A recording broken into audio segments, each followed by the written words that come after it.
Good adventures, everybody. Welcome to episode 13 of Books Cubed. You are in for a treat today, a Christmas treat.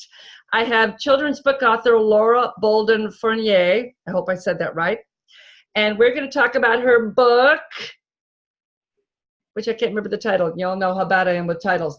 An Orangutan's Night Before Christmas. I don't know why I didn't remember that. And it's backwards in my viewing, but I should be correct for you guys. So welcome, Laura. Thank you. I'm glad to be here. Thank you for doing this interview.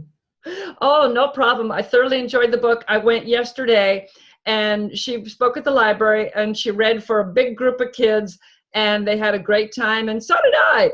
And I really like the book. She's going to read a couple pages. I don't want to spoil the ending because it's got a little twist ending. So I'm going to go ahead and let you go ahead and start. Okay. Ready. 'Twas the night before Christmas, and inside the zoo, the keeper had something important to do. He carried the stockings to cages and hung them with care. Santa's new helper was coming, and soon he'd be there. I just read a little because, and I could tell you that the Santa's helper is very unusual. Would you like me to go into that, Melissa? Oh, yes, please. Yes, please. Oh, okay. All right. Well, Santa's helper in this book is an orangutan. And the reason I chose an orangutan is because, well, first of all, the reason I chose an animal to help Santa is because I think animals are wonderful and I think they deserve gifts. And I decided that Santa should have an animal helper to deliver some gifts to them. So I chose an orangutan because they're strong and they can carry a big sack of toys, and they're also very smart animals. And he's adorable. He's adorable. Now, you wrote the story, but someone else did the artwork? That's correct. Okay, and the character, I call him Oranga Claus, and thanks to the illustrator, Stan Jaskiel, who's really amazing, we know exactly what Oranga Claus and his team of flying zebras look like. Oh, yeah, yeah. Now, you want to do animals and they get gifts at the zoo, but it's not something I would have thought of for Christmas, is an orangutan bringing gifts to the other animals at the zoo. So where did this come from? Okay. This came from a friend of mine. It came from a friend named Jim, and he was talking with me one day about his dogs and how he loved them, and he would wrap up gifts for them on holidays, and including Christmas. And I thought, oh, that's such a cute idea. I don't know why I didn't think of that when I had dogs. But I thought it would really be a nice story to have a book in which animals were given gifts. And Christmas seemed like the logical time to give gifts to all animals. Oh, yeah, yeah. And the illustrations are beautiful. It's a fun story. It's not a super long read, but it's for young children. Yes, it is. Mm-hmm. And even older I would say 7 and under.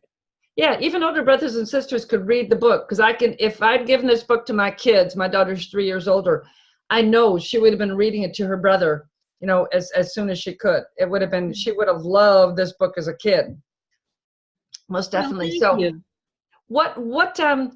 you. You've got the children's book, but you do other kind of writing too, right? I mean, it's not just children's stories. Yes, I do. I also write for adults. I've had some stories in Chicken Soup for the Soul books and another anthology, and I've also had work printed in magazines. It's more adult fare? Well, it's a variety. The latest work that I had in a magazine was in Spider Magazine, which is a children's magazine, and I have the copyright here. It just came out in the November-December issue. Oh. And what I have in there is a word activity, which is called peddling in sauerkraut. I like that. Yeah, it's funny. And what it has to do with is that we have expressions that we use in English that are idioms, and we don't really mean what we say. When we say you're going nowhere, you're spinning in circles, you're not getting anywhere. Well, that the expression peddling in sauerkraut is what they might say in France. They have different ways of saying expressions. I'll give you another example. That I have here. maybe you'll know what it means. I'll just run it by you. You're making an elephant out of a mosquito. That's from Germany. What would you think that one would be? Oh, maybe mountain out of a molehill. Exactly, making a big deal out of nothing. I can do So the activity. That's the latest thing. That's the latest thing that I have out. Oh, that's cute. That's cute. So how many years? Excuse me. How many years have you been writing? Oh, I would say about 12 years. Mm. So you've been around to the publishing block for a while. Well, not so much on the publishing, but more on the writing. I wrote for a long time before I was published and accepted. And has it been a smooth journey all the way? No, there were many rejections, and I had a lot to learn, and joining writing critique groups helped me tremendously. I learned, I thought I knew it all because I had been a former elementary school teacher, and I also was a librarian, so I thought, oh, I know all about books, but you know, reading them and writing them are two different skills. So I had a lot to learn. They are. And along the way, has everything been on the up and up? I mean, have you had any issues with things that you were publishing, or any problems? Okay, well, you know, I've heard of other people having problems. My problems have been minor, and I think it's just the thing that bothers me is that people sometimes do not respond in this business.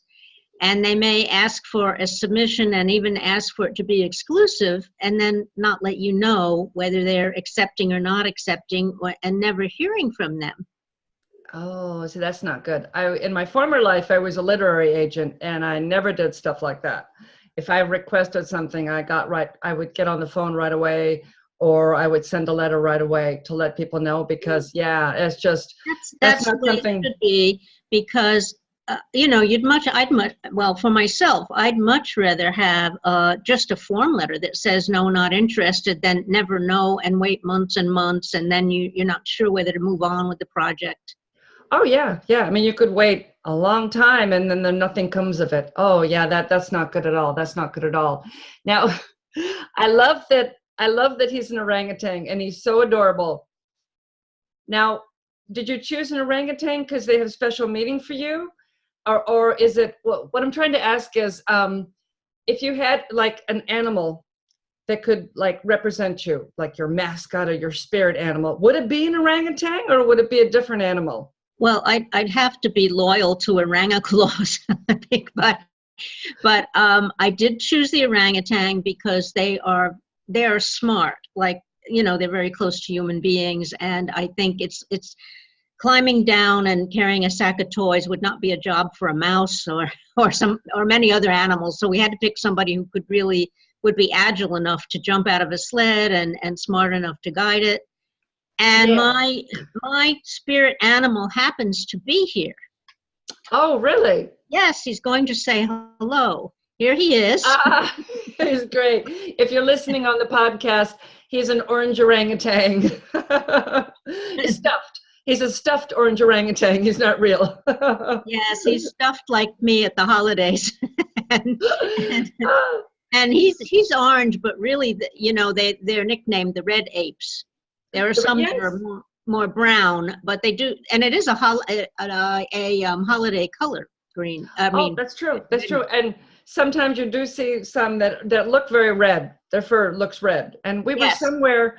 Maybe there's some at Disney World, at Animal Kingdom. I can't remember, but recently we saw some, and I thought, yeah, they did look very red, very very different shading than a gorilla or a chimp. Yes, most definitely. Mm-hmm. Now, are you working on anything new right now that's not children related? I'm always working on something new. I recently sent out a couple of adult short stories, so we'll see if they get accepted. And the last I'll show you. The last adult story that I came out was in this Stories Through the Ages, Baby Boomers Plus 2018. I have a short story in there for adults. And that was a contest that you entered, and I was a finalist, so they put the finalists in a book. I may have that. That really? Cover looks familiar. Yeah, we have a local bookshop called Poetic Justice, and it's small. indie bookstore, and he carries a whole wall of local writers. And I went in about a month ago and said, I need to find some good books, and what have you got? And he picked out a bunch, and I think I may have a copy of that. I have to go look on my bookshelf. I think I may have that. But so now, as you're writing new stuff, now for me, what I'm currently working on involves the Coast Guard. And so I spent probably a month off and on doing research about the Coast Guard. And my character in my book doesn't pay attention to things. So I didn't really have to go into too much detail, but I needed just a general overall working. So for you, do you spend a long time researching things before you jump in to start writing? Because for me, it was like 30 days of research off and on before I actually started writing. Well, because a lot of my work is, well, my short stories are mostly fiction, so I don't usually have to do too much research because they're fantasy. But I did have to do research with the Spider magazine article that I just showed you. I had to, certainly had to spend time doing that. And strangely enough, after I knew the basics about orangutans. And after I wrote that book, I became more interested. And then I started doing research after the book because I wanted to learn more about them. You know, they're endangered and they're amazing animals. And I even went to see them at Jungle Island, where they were working with the keeper, and they were learning to paint, and they were also learning sign language, and they're even experimenting with them with iPads. Wow, isn't that interesting? Mm-hmm. That they can use. I think I saw something about chimps with iPads, that they were that they could play simple games. Yes, they're seeing how far they can take it. Right now, what I learned from the keeper was they really are better with sign language, but you know, this is an experiment. We'll see. Basically, they probably know more about the iPad than I do. You know, yeah, I'm not real technically literate either, so they probably know more than me too. I loved Oranga Claus. Do you have any plans to maybe take the same character and have him appear in other books?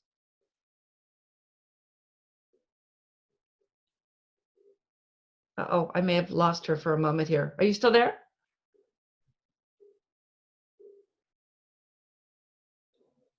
I may have lost her.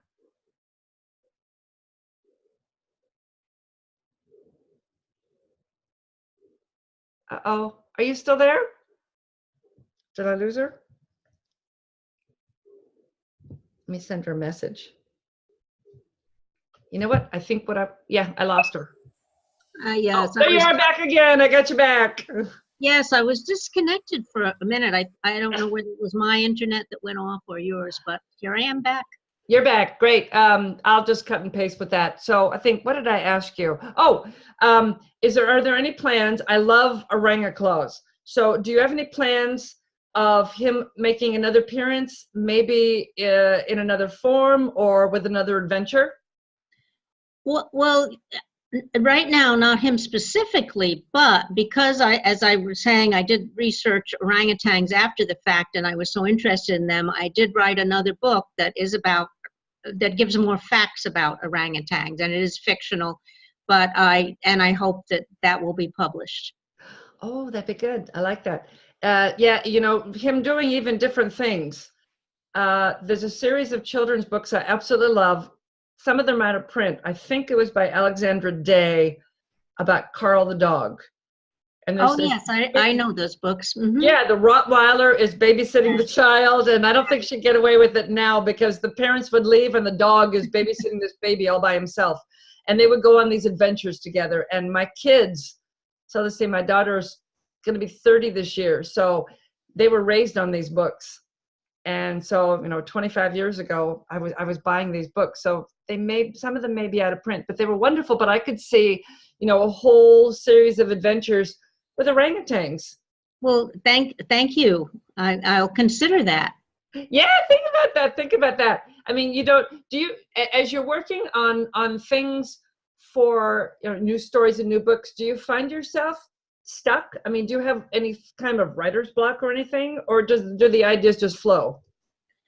I I would say most of the time the ideas just flow, but I find what really helps if I don't know what to write next, I work on something else. So I could be working on several projects at once, and eventually the answer to what I need will come to me, and I'll go back to that one idea that I was working on that I had trouble with. But I do believe people can have writer's block. I think it can happen if you have something particularly sad to write about. I know I had a problem with that when a friend suggested to me that I write about my mother who had Alzheimer's for a Chicken Soup for the Soul book. And that was a real tough topic, and I'd sit down to write it and I'd be so upset that I couldn't write it. So I put it away and I thought I wasn't going to do it at all. And then what happened was I was saying to myself, well, if only there was something funny about Alzheimer's, I could write it, but it's just making me cry. And strangely enough, my mother said something funny, and I realized, there are some funny moments, because my mom would, not understanding, would say things that were pretty humorous. And I thought maybe if I wrote those down, it would help people who are going through this, that they would see that there are moments when you can smile. So I did write it, and the story was just about the humorous things that my mom said. And that wound up being in the Chicken Soup for the Soul caregiver book. Oh, nice. I'll have to look for it. Yeah, my mom has dementia, and it's tough. It's tough. And just yesterday, I had just done my hair yesterday. So did I see her? Yeah, it was yesterday. So she came up to me and said, "Oh, it's like taffy." So yeah, that made me laugh. But yeah, it's tough. It's tough Well, dealing with that. I would jot down those things because they're good memories and they, in case it's tough, you can look back at those and smile. Yeah. And on that sad note, I'm going to go back to the orangutan. Okay. Oranga Claus. So you have time to order this for your little wee ones for Christmas. So I highly recommend it. Is it on anything but Amazon or just Amazon? No, you could order it from Pelican Publishing Company, the company that published it. Amazon, though, many people have the 2-day shipping, which would be better for Christmas, I think. Yeah. I will put links in the show notes. So go take a look, get yourself a copy of this. It's got a very cute twist ending. I had to read the book to my husband this morning. And yes, I paused and showed him the pictures every time before I turned to a new page. And he very politely put up with me doing that. Oh, I hope he was a good listener. He was a good listener. He laughed. He liked the ending. So cool. I don't want to give it away, but I highly recommend that you grab this. And after we're done, this goes in the mail tomorrow to my great niece, Emma. So I think she will enjoy it very much. She's not too far away. She's just a couple cities away, but too far for me to drive there, but close enough I can mail it and it'll get there in just a couple days. So I thank you for coming on today, Laura. Oh, thank you so much, Melissa. I appreciate it. Oh, you're welcome. It was my pleasure. Yeah, it was fun reading the book and getting to know you a little more. And go check the show notes, everybody. Get a copy, and I will be back in just a second. So thank you so much. Oh, thank you. Happy holidays. You too. Bye-bye. Bye. Thanks, Laura. And you may have noticed there was no intro this week. I am getting sick, so I am trying to conserve my voice, because next week I'll be reading a chapter from 4 Bullets and a Ghost. So until then, have a wonderful week and go read a good book.